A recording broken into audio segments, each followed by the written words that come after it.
What's up everybody, it's Dave and RJ with The Cream, and in today's video we're going to be talking about some of the pretty crazy situations that we see on the day-to-day from motivated sellers that we're buying properties from. If you're new to the channel and you love real estate, make sure you subscribe. We're constantly putting out new content all about buying houses, renting houses, and building wealth in real estate. Make sure you stick around to the end of the video. We're going to share the craziest situation, which also happens to be the most profitable of situations. So RJ, how is the vibe? The vibe is alive. And I tell you what, if we had cameras within our phone calls with motivated sellers, it'd be a freaking amazing TV show. Yes. Because there's so much drama, probably the most drama even outside of property management, but within seller negotiations, because there's so much crazy stuff happens in these phone calls. People need our help, and sometimes life hits them pretty hard.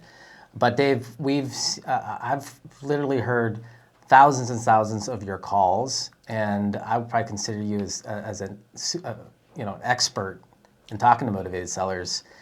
Tell me about, and I have here probate.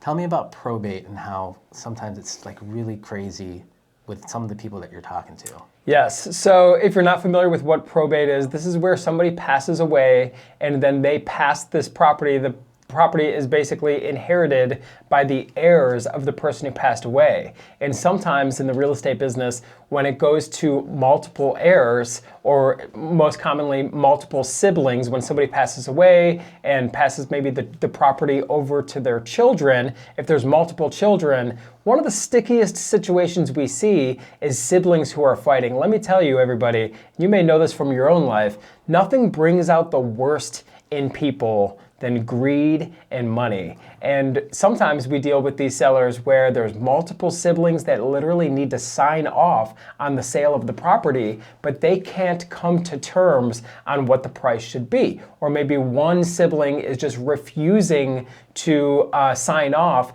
therefore they're preventing the sale of this property to go through. It gets really ugly. So as a real estate investor, not only are you going to learn finance really well so you can calculate profits on deals and calculate your cash flow, not only are you going to wear the hat of general contractor and managing rehabs, you're also going to be other things like family counselor, trying to get people to get on the same page and do what is best for this estate. I've actually driven, when I was doing deals back in Maricopa County all the way out into Arizona, I drove to the prison and had to get somebody to sign off on paperwork who was incarcerated. So you have to be willing to do whatever it takes as a real estate investor, but keep an eye out for those situations where somebody or a group of siblings or a group of people have inherited one property. Those can be pretty sticky situations, but they can also be extremely profitable if you can help get the people on the same page, get the signatures that you need to complete the deal.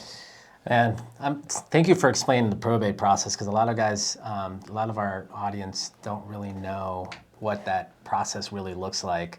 The next one I have written down here is probably the most common.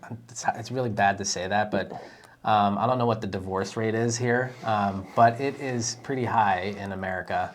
And we get leads from that. People just don't want to, they don't want to deal with their spouse's stuff. So, and sometimes they're stuck with a house that they don't want to have the memories. So talk about divorce situations and how we've gotten some really good deals from that channel. So as RJ mentioned, divorce unfortunately is pretty common. I think definitely in the United States, but probably all around other countries as well. And there's a survey that happened, a study that happened that says, do you know what the #1 cause of divorce is? Money. No, marriage. But no, but money definitely is right up there as well. And especially if you're in what's called a community property state. A community property state means, let's just pretend that, one of the spouses bought the property, they're the sole owner, but then they got married. Now, through law, this person that they married is now owning 50% of this property. It is community property. So even if only one spouse initially bought the property, it now becomes ownership of both parties after they get married. So you can imagine if two people are now getting divorced and they can't come to terms on who gets what, that could create a pretty sticky situation for a real estate investor, because maybe one of the spouses, one of the parties wants to sell, and maybe the other one doesn't. Or maybe one of the other one just wants to, unfortunately, kind of be a thorn in the other spouse's side and just not sign off on it. Well, unfortunately, the one spouse that does want to sell would be put in a pretty tough situation if the person they're getting divorced from does not want to sign off on the property. So it's a very sticky situation, but once again, if you can just help convey to these parties the best thing that they want is cash. The last thing they want to do is both be attached to this property, because nobody can do anything without either one of them signing off. So help convince them that the best bet, the easiest thing to divide is not a house, right? One property. The easiest thing to split up or divide is going to be the cash that you bring to the table to purchase this property. Divorce situations are pretty tough. You might have to be the middleman or middle woman, I should say, in between, and talk to one party, then go talk to the other party and go back. He said, she said.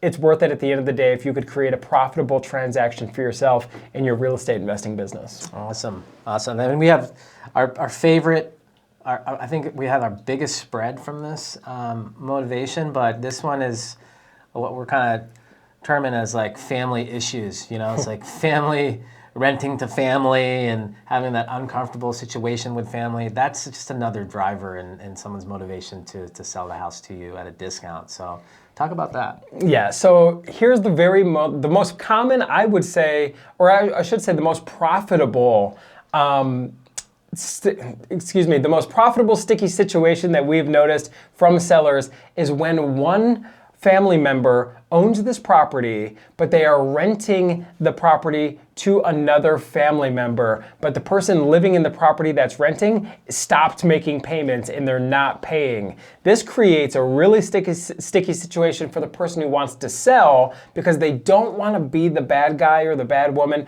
and actually evict this family member. Right? So what they want to do is call a real estate investor like you or call a real estate investor like us, and they just tell us straight up, hey, I got a brother or I got a brother-in-law who's living in this property. They haven't paid rent in ages. I want to sell this property, but will you buy this property with my brother living there, and will you handle the eviction process if they continue to not pay? And you need to be willing to do that. You need to be willing to take on this dirty work that the seller does not want to take on. Chances are they're going to give you a great deal, because real estate is an emotional thing. They don't want to be the person to have to boot out their family member. They're willing to take a discount if they don't have to deal with that emotional situation of removing a family member who really, ultimately, they really never should have rented to that family member to begin with. It goes against our rules. It goes against our rules. One of the main rules that we have is don't rent to your family or your friends.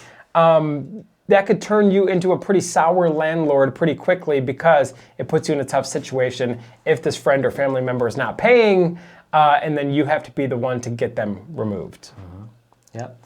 So those are the sticky situations, our top 3 sticky situations that we've made the most profit with. So thank you for joining us today. If you have any questions and any comments on this video, put them below.